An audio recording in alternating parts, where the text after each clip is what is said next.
প্রত্যেকটি পশমের বিনিময়ে এক একটি করে নেকি তোমার আমলনামায় দেওয়া হবে। আর এই উম্মতের বিশেষ বৈশিষ্ট্য, সেটা হলো প্রত্যেকটি নেকিকে 10 গুণ বাড়িয়ে আল্লাহ তাআলা দিবেন।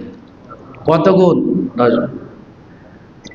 এরপরে সাহাবায়ে কেরাম প্রশ্ন করছে, হুজুর এরকম একটা প্রাণীও তো পাওয়া যায় যেটার মধ্যে অনেক পশম, ওয়ামাসুফ ইয়া রাসূলুল্লাহ, ভেড়ার অবস্থা কি? আল্লাহ রসুল, ভেড়া তো অনেক পশম হয়, এটার কি হবে?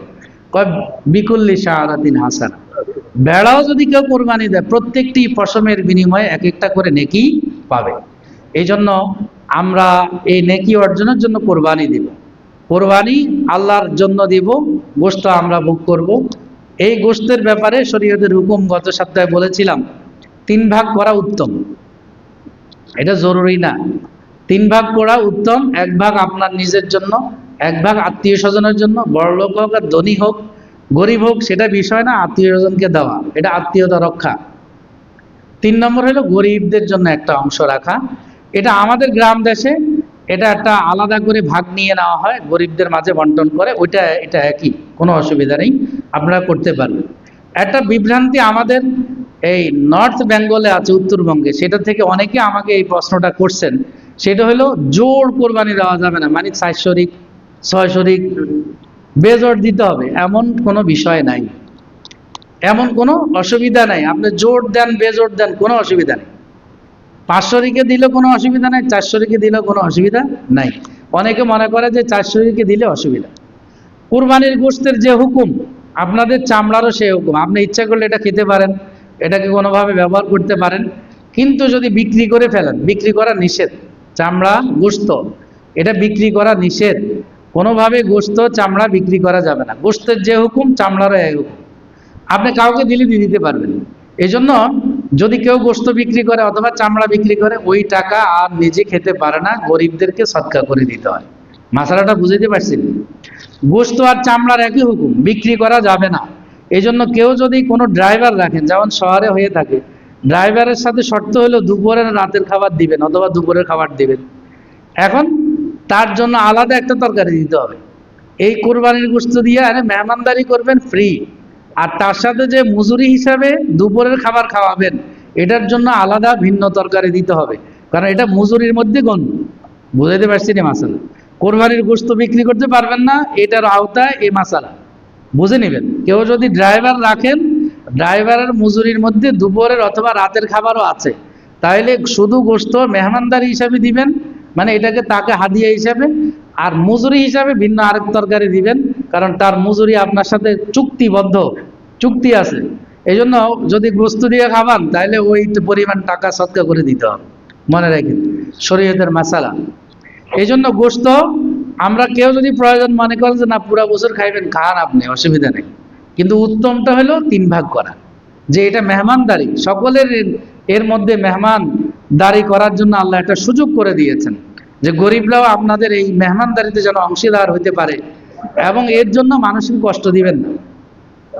যে 2 পিস গোশত দিবেন লাইন ধরাইয়া, ওই যে জর্দা ফ্যাক্টরির মতো মমিন সিংহে জাকাত দিবে 20 টাকা 100 টাকা করে, লাইন ধরাইয়া 10 জন মারি ফেলছে, পদপিষ্ট হইয়া 10 জন মারছে। কিছু লোকের এটা অভ্যাস, যে হের কাছে ভালো লাগে লাইন ধরাইছে, যে হ্যাঁ আমি টাকা দিতেছি, নিজের মধ্যে ইউরাউন নাস, লোক দেখানো, এটাও কবিরা গুনাহ। আপনি দিবেন সহজভাবে দিবেন, মানুষের জন্য কষ্ট না হয়। গোশত 1 কেজি দিবেন, হেরে বসে রাখছেন আপনি আধা ঘন্টা 1 ঘন্টা, কোনো অর্থ আছে এগুলির? এগুলি কষ্ট দেওয়া, এগুলি বুঝতে হবে। এই জন্য ওদেরও কিছু বাড়াবাড়ি আছে, আমাদের জায়গা থেকে আমরা চিন্তা করতে হবে। যত সহজে আপনি দিবেন, এটা একটা ইবাদত, সওয়াব কামাবেন, কেন মানুষকে কষ্ট দিবেন? এটা যেন না হয় 10 টাকা জাকাত দিতে যাইয়া 10 জন পদপিষ্ট হইয়া মারি ফেলছে।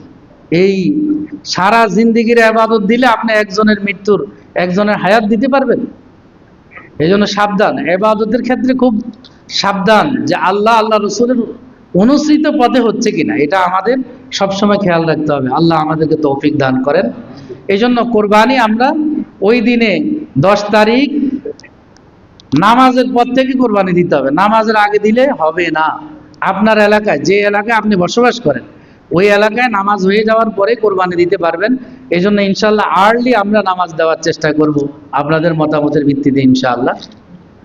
তো তো যত তাড়াতাড়ি নামাজ পড়া যায় মানুষের জন্য সহজ হয়।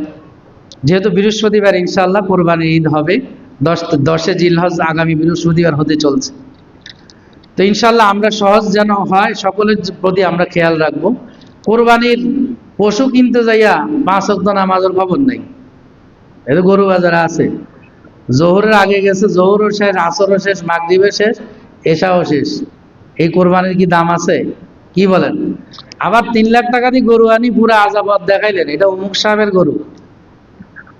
কি ভাই সওয়াব হইব? সওয়াব হবে নি? হবে না। এই জন্য আল্লাহর জন্য কোরবানি দিতে হবে। লা ইয়ানালুল্লাহু লুহুমুহা ওয়ালা দিমাউহা ওয়ালাকিন ইয়ানালুত তাকওয়া মিনকুম। খুব খেয়াল রাখবেন, ইবাদত এটা হালাল মাল দিতে হবে, কোনো সন্দেহজনক হারাম মাল দিয়ে কোরবানি দেওয়া যাবে না। কেউ যদি অংশীদারের মধ্যে কোনো একজনের যদি নিয়ত খারাপ থাকে অথবা হালাল মাল না থাকে, আপনার কোরবানিও বরবাদ। এটাকে বলা হয় ইরাকাতুদ্দাম। এটা ইথিক্যাল একটা গভীর বিষয় আছে, এটা এখানে বলার বিষয় না। এই জন্য সাবধান, এটা ইবাদতের ক্ষেত্রে খুবই সাবধানতা অবলম্বন করতে হয়। যদি না পারেন একা একা একটা ছাগল খাসি দিয়ে দেন, কোনো আপত্তি নেই। শরীরে দিতে হবে কেন? গোশত তো কিনে খাইতেই পারে। আমার উদ্দেশ্য হলো আল্লাহ সন্তুষ্টি। সুতরাং আমি যদি মনে করি যে না আমার এটা সঠিকভাবে হবে না, তাহলে একটা খাসি কিনে কোরবানি দিয়ে দেবে। আল্লাহ আমাদেরকে তৌফিক দান করুক। সর্বশেষ বিষয় হলো আমরা ঈদের নামাজ এখানে পড়ে থাকি, আমাদের ঈদগাহ হলো সুন্নত। এখানে ঈদগাহের ব্যবস্থা নাই, যার কারণে আমরা মসজিদে পড়ি, এটা বিকল্প। তো ঈদের নামাজটা কখন হতে পারে আপনারা একটু মতামত দিলে। আমাদের আশপাশে খবর নিয়েছি, বেশিরভাগে বাইতুল মোকাররমও 7টায় প্রথম জামাত, বাইতুল আমানেও 7টায়, আশপাশেও 7টায় হবে। তো কখন দিলে ভালো হয় বলেন? সবাই আসতে হবে তো? হ্যাঁ, আচ্ছা মাশাআল্লাহ, এই যে একটা মতামত আসছে 7টায় 8টায়, 2টা জামাত হবে, 7টায় আর 8টায়। কি বলেন? আর আরো দেন মতামত, যারা এখানে পড়বেন তারা দিলে ভালো হয়, আপনাদের সুবিধা বিবেচনা। 7টায় 8টায়, 7:30 আবার দেরি হয়ে যায়, কারণ 7:30 দাঁড়াইলে আধা ঘন্টা লাগে খুতবা নামাজে, আর 7টা দাঁড়াইলে 7:30 শেষ হয়ে যাবে। মানে ওইটাও বিষয় আছে, কারণ আপনাদের তাড়াতাড়ি হইলে সুবিধা। এখানে কোরবানির বিষয় আছে, জোহরের নামাজের বিষয় আছে, যারা এটার সাথে সম্পৃক্ত পরিষ্কার পরিচ্ছন্নতার বিষয় আছে, যেন জোহরের নামাজটা ঠিক মতো জামাতের সাথে আমরা পড়তে পারি। তো 7টায় আর 8টায় হোক, কি বলেন? ইনশাআল্লাহ এটা সবার সাথে সামঞ্জস্যতা হইল, আমাদেরও বিষয়টা খেয়াল রাখা হইল। যারা প্রথম জামাত পারবেন না, মনে করেন যে তাড়াতাড়ি হয়, ওনার জন্য ওই এই অলসের জামাত 8টায়, এটা দ্বিতীয় জামাত। কি অলসের জামাত 8টায়? হ্যাঁ, এটা সহজ। যে যারা অলসতা আছে, যে ঘুমটুম যাবেন, তাদের জন্য আমরা এই সুযোগটা রাখলাম, তারপরে নামাজ পড়েন। কি বলেন?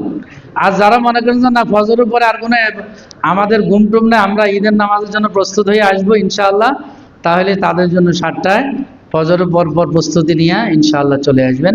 আল্লাহ তাআলা আমাদের তৌফিক দান করুক। আর এখানে জানেন যে আপনারা আমাদের এই প্রতিষ্ঠানগুলি, দ্বীনি প্রতিষ্ঠানগুলি একটা মাধ্যম। খুব চামড়া থেকে আমাদের 1 মাসেরও হয় না, 20 লাখ টাকা মাসে খরচ হয়। তো চামড়া থেকে নাহলে 5 লাখ টাকা আমরা পাবো, এটা দিয়ে আমাদের 1 মাসের 4 ভাগের 1 ভাগ হয়, এটা কিচ্ছু না। কিন্তু কেন করতেছি আমরা, অনেকেই চিন্তা করছি এ বিষয়ে, আমরা বসছি যে ঈদ কোরবানি এগুলি বাদ দিয়ে এগুলি করতে যাই, আবার দেখা যায় একজন বড় আলেম আরেকদিকে আরেকজনে টানাটানি করতেছে, আবার মানুষে মনে করে চামড়ার অনেক দাম, আমার গরু 2.5 লাখ টাকা, হুজুর এটা বেচা হবে 5,000 টাকা চামড়া। চামড়ার যে দাম নাই ওটাও উনি বুঝে নাই, উনি মনে করছে এটা শেয়ার বাজার, উঠে নামে। এটা যে একবার নামছে 13 সালে, আর এটা উঠে নাই, বুঝছেন? এটা শেয়ার বাজার না, এটা একবার নামছে 13 সালে আর উঠে নেই। ওই সময় 2,500 টাকা আমরা বিক্রি করছি, এরপর থেকে যে নামতেছে এই 500-600 নিচে এখন আছে, মানে 1000-এর নিচে আছে। এই জন্য চামড়া, আপনার চামড়া আপনি বিক্রি করলে করেন, আমাদের আমরা বলে দিচ্ছি যে প্রয়োজন নাই কারোর সাথে, আমরা একবার যাব বলবো। একজনের রাতে 11:30টায় ফোন দিছে, কে যাবে এখন ওনার জন্য? উনি মনে করছে বড় মানে বিক্রি করে 500-6,000 টাকা পাবে, এটা ধারণা। এখন আধুনিক যুগে এই ধারণা নিয়ে বসে দেখলে তো হবে না, আপনি খবর নিয়ে তারপরে মনে চাইলে দিবেন, আল্লাহ রাস্তায় দিবেন, কোনো অসুবিধা নেই। আপনারা না দিলেও এই প্রতিষ্ঠান চলবে, দ্বীনি প্রতিষ্ঠানগুলি চলবে, এটা ভালো করে মনে রাখবেন। সবাই যদি মনে করেন যে এই মাদ্রাসা আমি কোনো টাকা পয়সা দিব না। আমি চ্যালেঞ্জ দিয়ে এই মেম্বরে বললাম, যাকে দিয়ে আল্লাহ তাআলা এই দিনের খেদমত নেওয়ার ইচ্ছা, আল্লাহ তাকে এখানে পাঠাই দিবেন ইনশাআল্লাহ। নাহলে 20 লাখ টাকা কোত্থেকে আসে? কোনো লিস্টেড, কোনো নির্ধারিত কোনো লোক নাই যে সে 10 লাখ টাকা দেয়, 5 লাখ দেয়, 1 লাখ টাকা দেয়। শুধুমাত্র আমাদের সভাপতি সাহেব 2টা ফ্ল্যাট দিয়েছেন, ওটার ভাড়া 50,000 টাকা পাই। আপনাদেরকে ওপেন বলে দিলাম, এটুকু আছে আমাদের। তো চলতেছে না।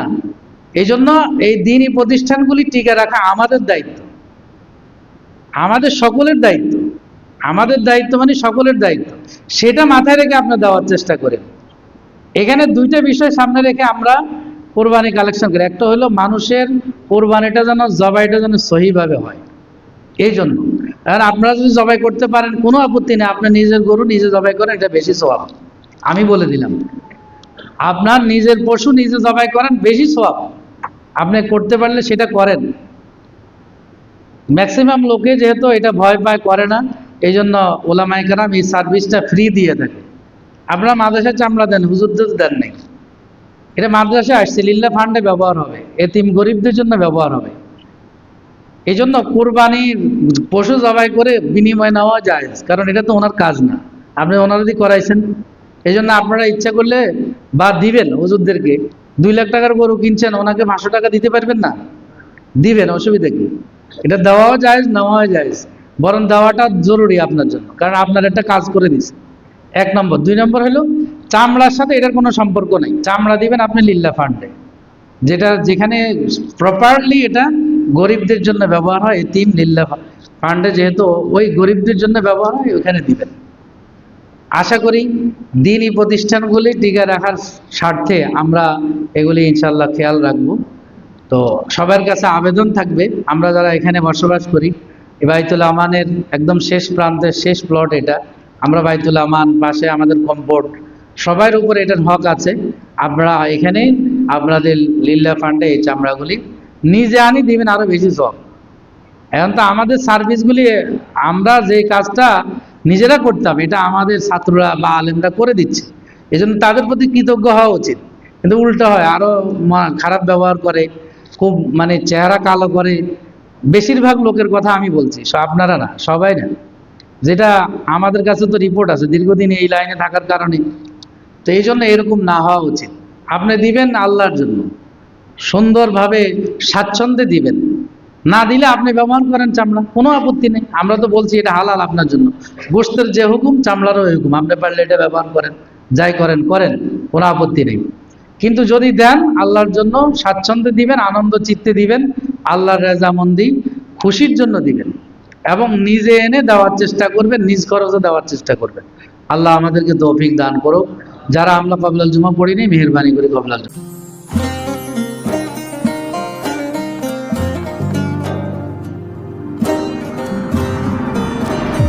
আলামান, সত্য ও ইসলামের বাণী পৌঁছে দিচ্ছে প্রতিদিন।